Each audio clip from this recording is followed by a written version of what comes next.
Hello friends, welcome to your own channel daily stock. तो दोस्तों, इस वीडियो में मैं आपको महिंद्रा एंड महिंद्रा के मार्च महीने के सेल्स डेटा के बारे में बताने वाला हूं और ये भी बताऊंगा कि क्या अब आपको इस कंपनी के अंदर इन्वेस्टमेंट करना चाहिए या नहीं। तो ये पूरी जानकारी आपको इस वीडियो में मिलने वाली है, तो आप इस वीडियो को एंड तक जरूर देखिएगा। और दोस्तों, अगर आपको रोज इसी तरीके की अपडेट चाहिए तो आप प्लीज़ हमारे चैनल को जरूर सब्सक्राइब कर दीजिएगा, क्योंकि आपको रोज ये सारी अपडेट हमारे चैनल के ऊपर मिलने वाली है। तो चलिए शुरू करते हैं। हाँ, तो दोस्तों, आपके सामने यहाँ पर महिंद्रा एंड महिंद्रा का सेल्स डेटा आ गया है। अब देखिए, यहाँ पे सबसे पहले अगर आप देख रहे होंगे वो है यूटिलिटी व्हीकल। देखिए, FY 2020 जो मार्च लिखा हुआ है, मतलब पिछले साल के मार्च के कंपैरिजन में अगर आप देखोगे तो 435% का ग्रोथ हमको देखने को मिला है। लेकिन अगर आप यहाँ पर देखोगे कार्स प्लस वैन्स में, तो वहां पर 79% की गिरावट आपको देखने को मिली है अगर हम पिछले साल के मार्च से कंपेयर करें तो।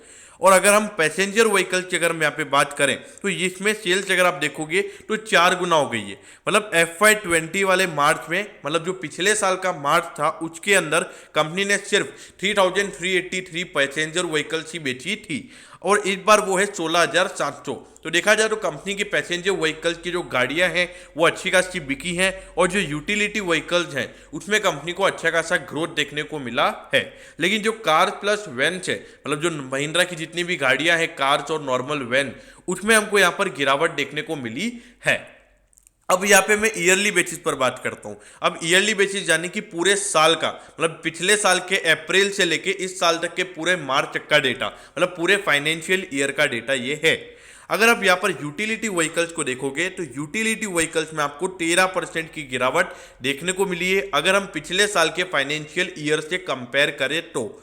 और इस बार कार्स प्लस वैन्स की बात करें तो पूरे साल के अगर हम पिछले साल के डेटा से कंपेयर करें तो 78% की गिरावट हमको यहाँ पर देखने को मिली है। अब देखिए, इसका रीजन सेम ही है, ड्यू टू कोविड यहाँ पर लोग नॉर्मल गाड़ियाँ नहीं खरीद रहे थे, जिसकी वजह से आपको यहाँ पर गिरावट देखने को मिली है। अब यहाँ पर अगर मैं पैसेंजर व्हीकल्स की बात करूं तो उसमें भी हमको 16% की गिरावट देखने को मिली है अगर हम पिछले साल के फाइनेंशियल ईयर से कंपेयर करें तो। आप देख सकते हैं कि 1,86,977 गाड़ियां इन्होंने फाइनेंशियल ईयर 2019-20 में बेची थी, जो कि अब हो गई है 157,216, जो कि दिखा रहा है कि 16% की गिरावट आपको पैसेंजर व्हीकल्स में भी देखने को मिली है। अब यहाँ पर अगर मैं कमर्शियल व्हीकल्स की अगर मैं बात करूँ तो आप यहाँ पे क्लियरली देख सकते हैं जो परसेंटेज चेंज है मार्च के महीने में, मतलब पिछले साल के मार्च से अगर हम कंपेयर करें तो आपको सब में अच्छा खासा ग्रोथ देखने को मिल रहा है। लेकिन हम ईयरली बेसिस पर अगर कंपेयर करें, मतलब पूरे साल की जो फाइनेंशियल ईयर की जो सेल्स है उसमें अगर आप देखोगे तो आपको यहाँ पर सब में गिरावट नजर आ रही है। देखिए, 35%, 15%, 62%, 67% इतनी गिरावट आपको सेल्स में नजर आई है अगर हम ईयरली बेसिस पर बात करें तो। अब यहां पर हम बात करते हैं एक्सपोर्ट्स की। देखिए, पिछले साल कंपनी ने मार्च में 554 गाड़ियां एक्सपोर्ट की थी, मतलब इंडिया के बाहर एक्सपोर्ट की थी, जबकि इस बार 2126 गाड़ियां यहां पे कंपनी ने एक्सपोर्ट की है। मतलब पिछले साल के मार्च के कंपैरिजन में 284% का ग्रोथ हमको कंपनी के एक्सपोर्ट्स में देखने को मिला है। अब अगर मैं मार्च डेटा, मतलब पूरे ईयरली फाइनेंशियल ईयर की अगर मैं बात करूं तो उसमें 32% का यहां पर कंपनी का एक्सपोर्ट कम हुआ है, जिसमें आप देख सकते हैं कि पिछले साल कंपनी ने 27,026 गाड़ियां एक्सपोर्ट की थी, जबकि इस बार सिर्फ 18,381 गाड़ियां ही कंपनी ने एक्सपोर्ट की है। अब देखिए, ओवरऑल अगर मैं बात करूं तो यहाँ पर इतना बुरा डेटा नहीं है महिंद्रा एंड महिंद्रा का, क्योंकि जो कोविड की वजह से हमको जो दिक्कतें हुई थी उसकी वजह से आपको यहाँ पर इश्यूज नजर आ रहे हैं। हाँ, तो दोस्तों, यहाँ पर हमने इसके सेल्स डेटा में बात कर ली, लेकिन देखिए जो आपको जो गिरावट देखने को मिल रही है वो कोविड की वजह से। और अगर आप देखोगे तो जो यूटिलिटी व्हीकल्स हो गए और उसके अलावा पैसेंजर व्हीकल्स, कमर्शियल व्हीकल्स और कंपनी के जो एक्सपोर्ट्स हैं उसमें हमको अच्छी खासी ग्रोथ देखने को मिल रही है। लेकिन जो नॉर्मल जो कार्स वाला इनका धंधा है, मतलब जो नॉर्मल कार जो नॉर्मल पीपल खरीदते हैं, तो वो यहाँ पर इनका धंधा वो चलता हुआ नजर नहीं आ रहा है, उसके अंदर अभी भी हमको ग्रोथ नजर नहीं आ रही है। अब अगर मैं यहाँ पर इसका अगर आप देखेंगे मार्केट कैप तो 1 लाख करोड़ का मार्केट कैप है और इसका इंडस्ट्री का पी अगर आप देखोगे तो 43 का है।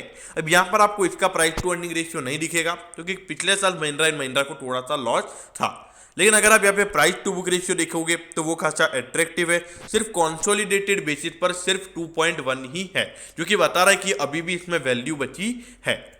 अब अगर आप यहाँ पर डिलीवरेबल्स देखोगे तो लगभग 49.57% की डिलीवरी इसमें कल हुई थी, क्योंकि अभी का जो डेटा होगा वो शाम को 7 बजे तक अपडेट होगा।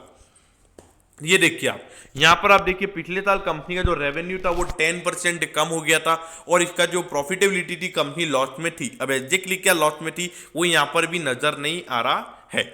अब देखिए दोस्तों, यहाँ पर मैं एक चीज आपको बता दूं कि देखिए जो फाइनेंशियल ईयर पिछले साल कंपनी के रेवेन्यू भले ही कम हो गए थे, लेकिन इस बार भी आपको रेवेन्यू कम होता हुआ नजर आएगा अगर हम पिछले साल के मुकाबले बात करें तो।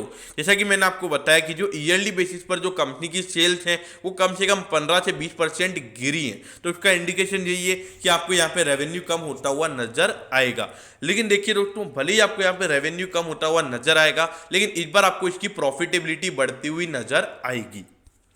अब देखिए यहाँ पर महिंद्रा एंड महिंद्रा का जो शेयर है वो अभी 807 पर ट्रेड हो रहा है और अगर आप इसका हाई देखेंगे तो 993 का इसका हाई है।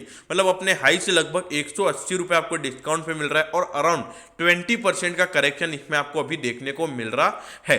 अब देखिए जिन लोगों ने भी यहाँ पे महिंद्रा एंड महिंद्रा के अंदर लॉन्ग टर्म इन्वेस्ट कर रखा है वो यहाँ पर बने रह सकते हैं, और जो लोग अभी इसमें इन्वेस्ट करना चाहते हैं वो इसमें डेफिनेटली अभी इन्वेस्ट कर सकते हैं, क्योंकि स्टॉक लगातार कंसोलिडेट हो रहा है और ऐसा लग रहा है कि यहाँ पर आपको हो सकता है कि आने वाले कुछ समय बाद खरीदने के मौके नहीं मिले। क्योंकि देखिए अभी अप्रैल यहाँ पे चालू हो गया है और यहाँ पे हर कंपनी के यहाँ पे जो कॉस्ट है, जो बेचने की जो कॉस्ट है वो यहाँ पर बढ़ने वाली है, क्योंकि जो रॉ मटेरियल की कॉस्ट है वो लगातार बढ़ रही है। तो हो सकता है कि आने वाले समय में प्रॉफिटेबिलिटी अच्छी खासी बढ़ती हुई नजर आए, तो इसीलिए आपको लेने के मौके नहीं मिले। तो इसीलिए जो लोग भी यहाँ पे बाय करना चाहते हैं वो यहाँ पर बाय कर सकते हैं।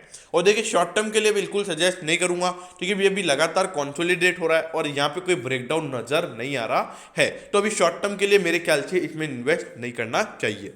तो दोस्तों, आपको इसके सेल्स डेटा के बारे में सब कुछ पता चल गया होगा। अगर आपकी कोई भी क्वेरीज हैं तो आप कमेंट सेक्शन में कमेंट कर दीजिएगा, मैं ज़रूर आपके कमेंट पर रिप्लाई करूँगा। तो दोस्तों, अगर आपको वीडियो अच्छा लगा हो तो वीडियो को लाइक कर दीजिएगा और रोज़ इसी तरीके की अपडेट्स पाने के लिए चैनल को सब्सक्राइब करना ना भूलें। Okay, thank you, have a nice day.